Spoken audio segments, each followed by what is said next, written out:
Hi, everyone. My name is Cheryl Ann Lewis, and I am a registered nurse. I am in the community field. I love being a nurse and have been a nurse for just under 5 years. So I'm still fairly new, which is in nursing, if you know, I'm called a novice nurse. So I'm still learning and still getting my feet wet, but so far I've had a lot of experiences.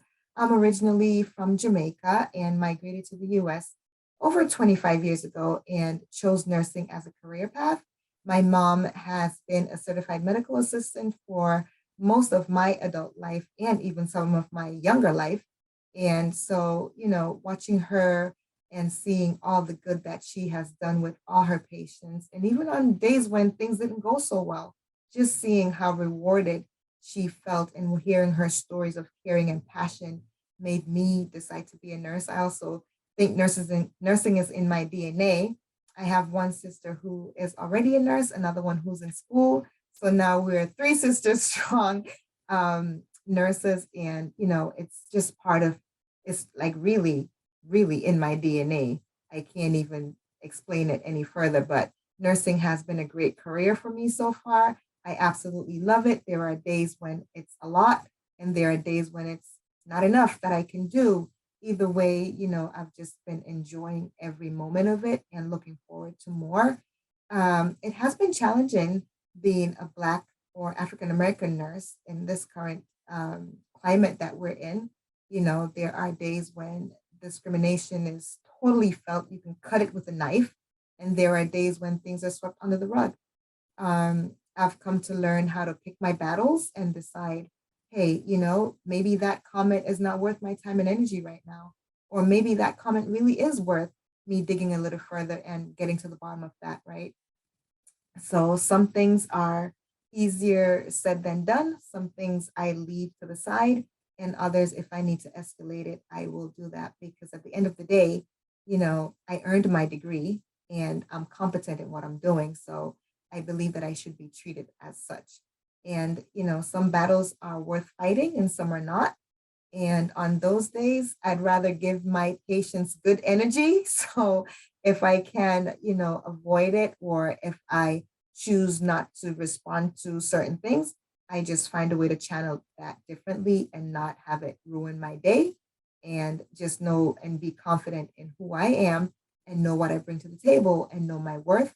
And that helps me a lot, just to stay focused and continue on to provide the services that I provide to my patients.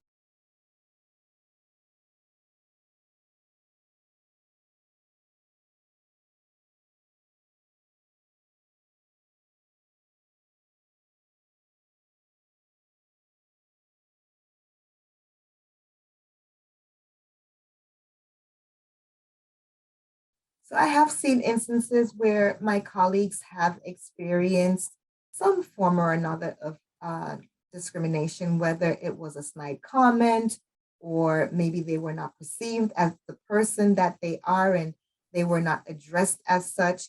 And there have been times when I've stepped up and advocated for my colleagues, and times when, just reaffirming them in who they are and, you know, being an ear to them. Maybe they didn't want to take a stand at that time, and just providing support to them has worked out really well. I think it's important that we stand together as nurses, as African American nurses, and just women of color, because in this climate, it's been very difficult, even during the pandemic. You would think maybe that would have made a difference, but it actually did not.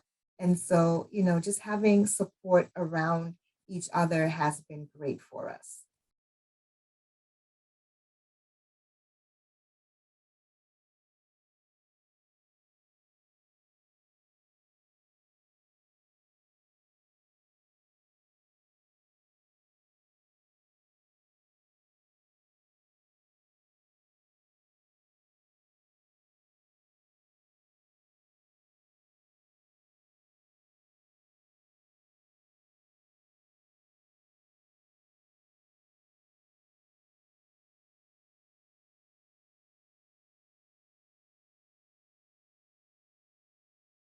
So I think that as far as how can we have medical racism and discrimination become a tool for advocacy? How can we do that? What does that look like? I think we need to bring people who have been impacted by these isms and discrimination. We need to bring them to the table. We need to hear their side. We need to see how it affected them and what that caused them. Was there trauma? Was there PTSD? Like, how did they deal with these situations? And we need to learn from their experiences so that we can have the conversations that are going to empower us to say, hey, look, when these things are going on, we need to recognize what they are right away, and we need to find different ways of attacking them so it doesn't become a broader issue. But we can only do that by having open, honest conversations and being willing to listen to the other side and not just shut people out because we think they don't have anything to bring to the table. In fact, they do, because they're the ones who are having these experiences. So unless we keep these conversations going, I don't think we'll be able to advocate as much as we want to, but we need to open up these tables and let these people, or let people of color, people who have been discriminated against, people who have experienced racism, we need to bring them to the table and hear what they have to say.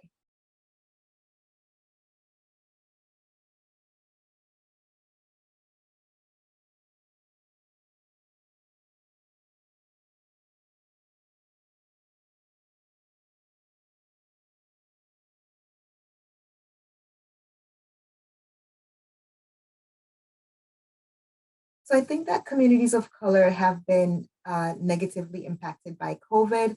I remember when COVID first started, and what I was seeing, the influx of patients that we were seeing at my health center were a lot of people of color, right? And we, for the most part, were not sure what was happening and why we were seeing so many people of color. But then we realized what a lot of them were medical assistants, CNAs, people who were doing the hard work of the nursing field. And so they were exposed to people who had COVID and they didn't have a lot of equipment. I'll use my mom as an example.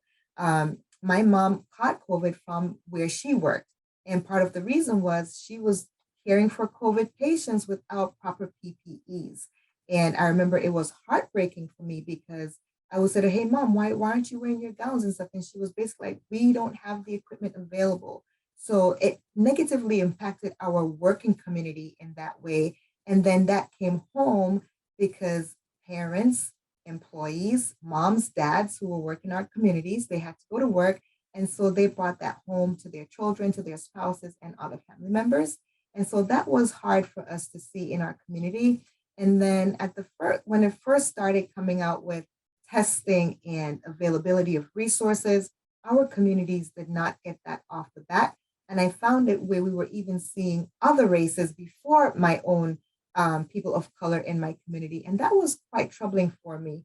So it has had a negative impact on our communities. And we're hoping that, we will learn from these experiences so that unfortunately, the next pandemic or the next whatever we may have, we would have learned these lessons where everyone should be included at the start and not wait to see what happens as it goes along.